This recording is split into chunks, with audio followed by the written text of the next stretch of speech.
Hello नमस्कार दोस्तों, study point 9 YouTube channel पे आप सभी का स्वागत है। आज हम लेके आए हैं पॉलिटी की 3rd नंबर क्लास और इसके अंतर्गत हम पढ़ेंगे भारतीय गवर्नर जनरल और वायसराय।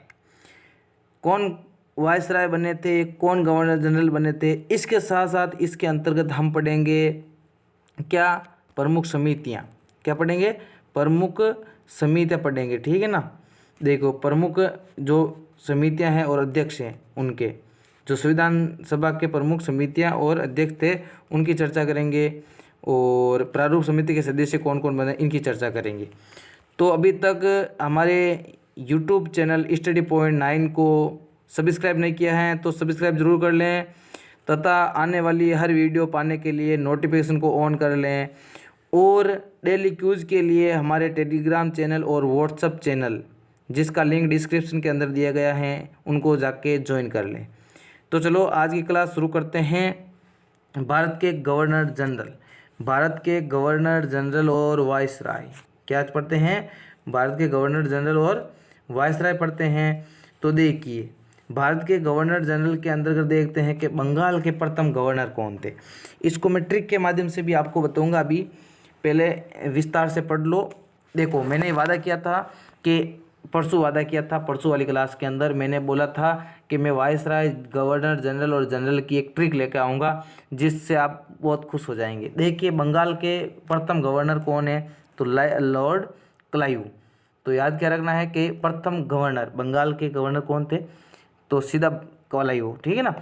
फिर आता है कि बंगाल का अंतिम गवर्नर कौन था। देखिए, प्रथम गवर्नर था तो फिर अंतिम गवर्नर तो बनेगा ना, तो कौन थे? Warren Hastings. उसके बाद आता है कि बंगाल के प्रथम गवर्नर जनरल। यहाँ पे ध्यान दो, देखो यहाँ पे क्या था? ओनली फॉर गवर्नर था, और गवर्नर से क्या बना दिया गया? Governor general. क्यों? क्योंकि इस बंगाल वाले गवर्नर को अब बंगाल का और बंगाल के साथ साथ किस किस का, देखो, बंगाल और बिहार और उड़ीसा, इन तीनों का अब क्या बना दिया गया? गवर्नर बना दिया गया। तो गवर्नर बना दिया गया तो फिर वापस उसको गवर्नर से नहीं पुकारेंगे, तो उसे क्या पुकारेंगे? गवर्नर जनरल के रूप में पुकारेंगे। और वो कौन बने? Warren Hastings. देखिए, जो व्यक्ति बंगाल का अंतिम गवर्नर था और उसी को क्या नाम दे दिया गया? कि उसको गवर्नर जनरल नाम दे दिया गया। तो याद रखना कि बंगाल का अंतिम गवर्नर कह दे या बंगाल के प्रथम गवर्नर जनरल कह दे, कौन हो जाएंगे? Warren Hastings. अब देखिए कि बंगाल के अंतिम गवर्नर जनरल कौन थे। देखो, प्रथम गवर्नर जनरल हो गए तो अंतिम गवर्नर जनरल भी हो गए, तो कौन? William Bentinck. कौन हो जाएंगे? William Bentinck. फिर आता है, बंगाल के तो हो गए, अब बंगाल से क्या होगा? बंगाल से अब होगा इसका विस्तार, और विस्तार होकर संपूर्ण भारत के प्रथम गवर्नर। तो भारत के गवर्नर जनरल कौन हो जाएंगे? William Bentinck. कौन हो जाएंगे? William Bentinck. देखिए, जो बंगाल के अंतिम गवर्नर थे, जो गवर्नर जनरल बंगाल के थे, वो अब क्या हो गए? अब भारत के हो गए, भारत के गवर्नर जनरल हो गए। फिर आते हैं तो भारत के अंतिम गवर्नर जनरल कौन है? तो वो हो जाएंगे कैनिंग। अब क्या करते हैं कि गवर्नर जनरल के पद को तो समाप्त कर दिया जाता है और यहाँ पर बना दिया जाता है वायसराय का पद। और वायसराय का पद पे यदि पूछ ले हैं कि भारत के प्रथम वायसराय कौन थे, तो कैनिंग। आपको पता है कि जो अंतिम होगा वो प्रथम होगा, और अंतिम किसका होगा? तो यदि भारत के अंतिम गवर्नर जनरल हैं कौन? कैनिंग, तो फिर भारत के प्रथम वायसराय भी कैनिंग हो जाएंगे।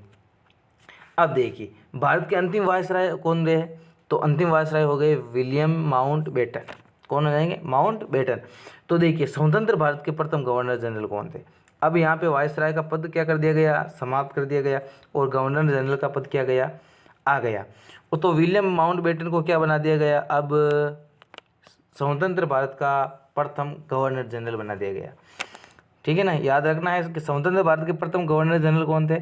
तो विलियम माउंटबेटन। यदि पूछ ले भारत के अंतिम वायसराय कौन थे? William Mountbatten. देखिए, स्वतंत्र भारत के प्रथम भारतीय गवर्नर कौन बने? तो ये बने सी राजगोपालाचारी। कौन बने? सी राजगोपालाचारी। क्या बने? स्वतंत्र भारत के प्रथम भारतीय गवर्नर जनरल। भारत के ही तो व्यक्ति और भारत में ही गवर्नर जनरल के पद पे बैठने वाले ये हो गए। नेक्स्ट, देखिए इससे पहले मैं अभी आपको बता देता हूँ ट्रिक, इसकी ट्रिक बताता हूँ। 1 मिनट थोड़ा होल्ड है। देखो कैसे करना है ट्रिक।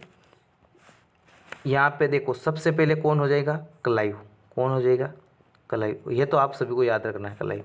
फिर याद रखना हेल्टा, बेटा, कैन, बेटा। देखो हेल्टा बेटा, कैन बेटा। देखो यहाँ से हो जाएगा हेस्टिंग्स, यहाँ से हो जाएगा बेटिंग, यहाँ से कौन हो जाएगा, कैनिंग, और यहाँ हो जाएगा माउंट बेटन। देखो हेल्टा बेटा कैन बेटा। इससे आपको क्या होगा, देखो क्लाइव की कौन हो गया, क्लाइव हो गया बंगाल का प्रथम गवर्नर। तो फिर हो जाएगा बंगाल का वो गवर्नर जनरल कौन हो जाएगा, हेस्टिंग्स हो जाएगा। तो बंगाल का यदि वो क्या हो जाएगा, गवर्नर जनरल हो जाएगा, तो वो भी होगा बंगाल का जनरल, ये गवर्नर, और वो भी होगा बंगाल का अंतिम तो हो जाएगा गवर्नर, और बंगाल का प्रथम गवर्नर जनरल हो जाएगा। कौन हो जाएगा, हेस्टिंग्स। अब देखो ये तो बंगाल का अब देखो आता है बेटिंग। कौन आता है, बेटिंग। अब बेटिंग आता है, अब बेटिंग आता है तो क्या करता है कि बंगाल का तो क्या होता है, अंतिम गवर्नर जनरल, लेकिन भारत का क्या होता है, संपूर्ण भारत का क्या हो जाता है, गवर्नर जनरल। देखो ये समाप्त हो गया। फिर क्या कौन आता है, कैनिंग आता है। कौन आता है, कैनिंग आता है। और कैनिंग आता है तो देखो भारत का प्रथम क्या बनता है, ये अंतिम। पहले बताओ अंतिम क्या बनता है, अंतिम बनता है ये भारत का गवर्नर जनरल। और प्रथम क्या बनता है, प्रथम बनता है ये वायसराय। क्या बनता है, वायसराय। फिर आता है माउंट बेटन। तो माउंट बेटन क्या बनता है, ये बनता है भारत का अंतिम वायसराय। और भारत का अंतिम वायसराय बनता है और भारत का प्रथम गवर्नर जनरल बनता है। उसके बाद आते हैं हमारे सी राजगोपालाचारी। ये तो सभी को याद है। तो सी राजगोपालाचारी क्या हो जाएंगे, स्वतंत्र भारत के प्रथम गवर्नर जनरल। तो आपको ट्रिक से याद हुआ कि नहीं हुआ, ये 5 ही नाम लिखना है। सबसे पहले क्लाइव, ये तो याद रखना ही है। फिर हेटा बेटा कैन बेटा, हो गए याद।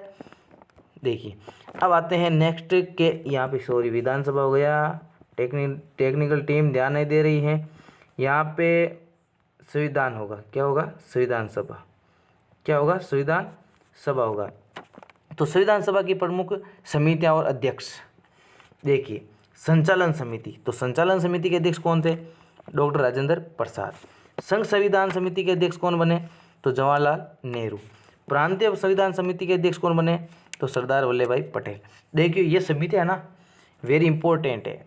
आपको अभी क्या लगता है कि समितियाँ इतनी हार्ड है, कैसे याद होंगी, तो आसानी से इसको 1-2 बार पढ़ लो, आपको आसानी से याद हो जाएगी। इस वीडियो को बार बार पॉज करके रोक रोक के आप देख सकते हो, या फिर इसको 2-3 बार आप रिपीट कर सकते हो, ठीक है ना। देखो संचालन समिति, संचालन कौन कर रहे हैं, हमारे जो प्रथम, देखो मैं ऐसे तो आपको वीडियो के माध्यम से ही याद करवा दूंगा। देखो संचालन कौन करता, सबसे पहले संचालन भारत का कौन किया, तो आपको पता है हमारे राष्ट्रपति जी की है। और राष्ट्रपति जी प्रथम राष्ट्रपति कौन थे, तो डॉक्टर राजेंद्र प्रसाद। आपको याद हो गया।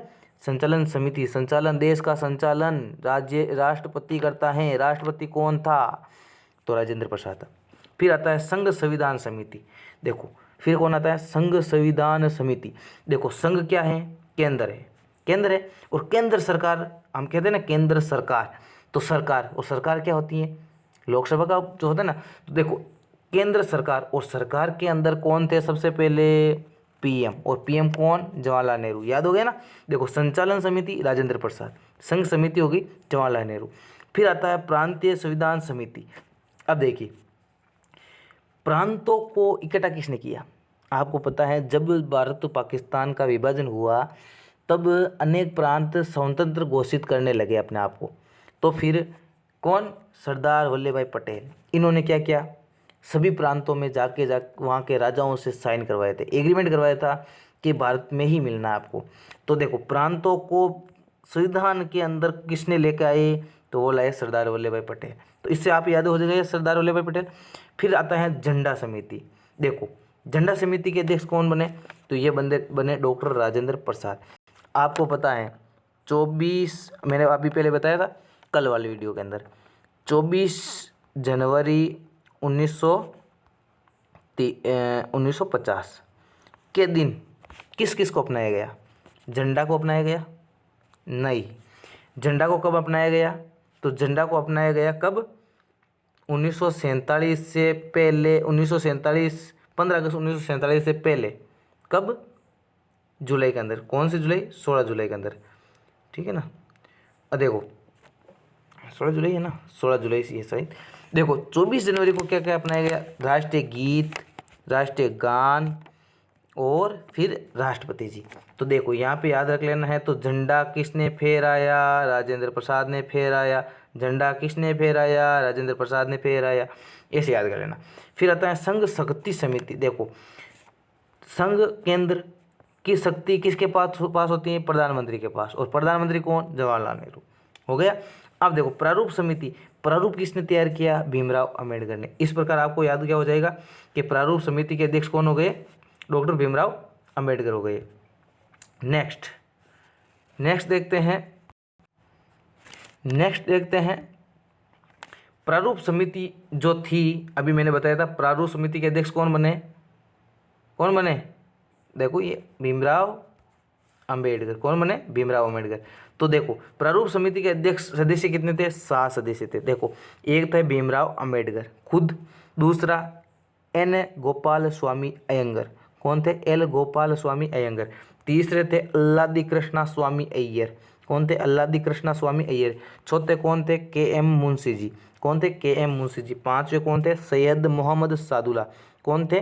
सैयद मोहम्मद सादुल्ला। इस प्रकार आप 4-5 बार रिपीट करो, आपको याद हो जाएगा। 6 नंबर पे कौन थे? एन माधव राव। कौन थे? एन माधव राव। 7 नंबर कौन थे? डिप्पी खेतान। कौन थे? डिप्पी खेतान। अब देखो एक ट्रिक भी है इसकी, क्या है? गोपाल स्वामी कृष्णा मोसी शादी करा दे।